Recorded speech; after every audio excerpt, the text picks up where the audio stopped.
गरीबों के हक की आवाज। इंदौर के गुमास्ता नगर में association of industry Madhya Pradesh के उद्योगपतियों के सम्मान समारोह में शामिल होने प्रदेश के उद्योग मंत्री ओम प्रकाश सकलेचा इंदौर पहुंचे। मंत्री सकलेचा ने उद्योगपतियों के सम्मान के बाद चर्चा में कहा कि इंदौर में नए क्लस्टर शुरू किए जाएंगे, जिसमें मुख्यतः टॉय क्लस्टर, फर्नीचर क्लस्टर सहित अन्य क्लस्टर शामिल होंगे। आज के समय में सबसे ज्यादा समय बचाने की जरूरत है। उद्योग लगाने वालों को 30 दिन में हर तरह की अनुमति मिले, इसकी प्रदेश सरकार ने तैयारी कर ली है। उन्होंने कहा कि देश को पहला ऐसा पीएम मिला है जिसने विपरीत स्थिति उद्योग को आगे बढ़ाया है। उद्योग को सही टर्म्स में लोन मिले, यह प्रदेश सरकार ने बैंकों से बात की है।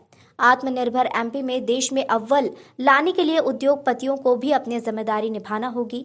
शहर को ज्यादा से ज्यादा उद्योग देने के लिए बड़े स्तर पर जमीनों को चिन्हित भी कर लिया गया है, ताकि उद्योगपति अपनी सहूलियत के मुताबिक अपने उद्योग को स्थापित कर सके। वहीं किसान आंदोलन को लेकर मंत्री सकलेचा ने कहा कि किसान आंदोलन में किसान है ही नहीं, किसानों को गुमराह किया जा रहा है, उन्हें भड़काया जा रहा है।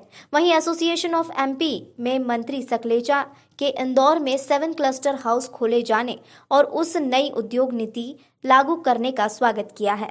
कैपेसिटी से चल रहे हैं। आज हर उद्योगपति खुशी महसूस कर रहा है कि कोरोना का दर्द और दुख उसके लिए कम हो गया है, क्योंकि शासन का और प्रशासन का जो सहयोग मिला है उससे businessman is very happy and they are doing well. और उसके बाद नई उद्योग नीति आ रही है, जो हमारे माननीय प्रधान इंडस्ट्री मिनिस्टर साहब ने बोला है कि नई उद्योग नीति, इसके अंदर कई तरह की हमको उद्योगों को बेनिफिट दिए जाएंगे, जो पावर का भी रहेगा, रॉ मटेरियल सप्लाई पे भी रहेगा और टैक्सेशन पे भी रहेगा। तो हम उस उद्योग नीति का बहुत बेसब्री से इंतज़ार कर रहे हैं। और जिस तरीके से नए क्लस्टर बन रहे हैं, जिस तरीके से नई नई इंडस्ट्रीज सामने आ रही हैं, उससे ऐसा लगता है कि इंदौर का जो औद्योगिक विकास है वो 4 गुना होने वाला है। जिस तरह सर ने बताया कि 1000 हेक्टर ज़मीन पुल आउट कर ली गई है, चिन्हित कर ली गई है, और सरकार उसको लेके उसके अंदर क्लस्टर डेवलप करेगी। तो इसके अंदर टॉय क्लस्टर है, पेंट का है, रेडीमेड का है, पैकेजिंग का है, इस तरह के सारे क्लस्टर बनेंगे और उद्योगों को इससे बहुत गति मिलेगी। तो हमारी जीडीपी जो है ये निश्चित रूप से 2 अंकों में हो जाएगी वर्ष। आज ऐसे वार्षिक उत्सव में हमने डिमांड ऐसा कुछ भी नहीं करी है, पर हम जो छोटी मोटी तकलीफ होंगे वो तो बच्चे माँ बाप के सामने बोलेंगे ही।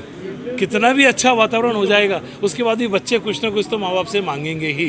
तो हम लोगों की आदत है और मंत्री जी को देना भी पड़ेगा अपने बच्चों को देख के कि हम इतना कंट्रीब्यूट करते हैं, जीएसटी के अंदर इतना कंट्रीब्यूट करते हैं, लेबर के अंदर इतना कंट्रीब्यूट करते हैं, एम्प्लॉयमेंट देते हैं, तो हमारा हक भी बनता है कुछ ना कुछ मांगने का, आउट ऑफ एज आने का। मैं Pramod Dafaria, president association of industries. Thank you very much. सभी टाइप की इंडस्ट्रीज़ का पोटेंशियल भी है और हम प्रयास भी करते हैं और हमारे में क्षमताएं भी बहुत है। क्षमताओं को चरम पर ले जाने के लिए जुनून जितना पागलपन भी चाहिए होता है। और जो आदमी अपने प्रोफेशन को, चाहे वो किसी भी फील्ड का हो, अगर उसकी गहराई में उतर गया तो वो जरूर सफल होता है, क्योंकि उसकी पूरी क्षमता उसमें होती है। और यही सफलता धीरे धीरे आगे बढ़कर एक सेक्टर बनता है। मुझे मेरे ख्याल ये 4था ट्रिप है मेरा इंदौर का। सबसे पहले ट्रिप में मैं आया था 15 अगस्त को, सेकंड हाफ में। तब कुछ लोग मेरे को मिलने आए, कहते ज़मीन इंदौर में बिल्कुल उपलब्ध नहीं है। हर व्यक्ति के दिमाग में भी ये इम्प्रेशन था कि इंदौर मतलब ज़मीन तो असंभव है।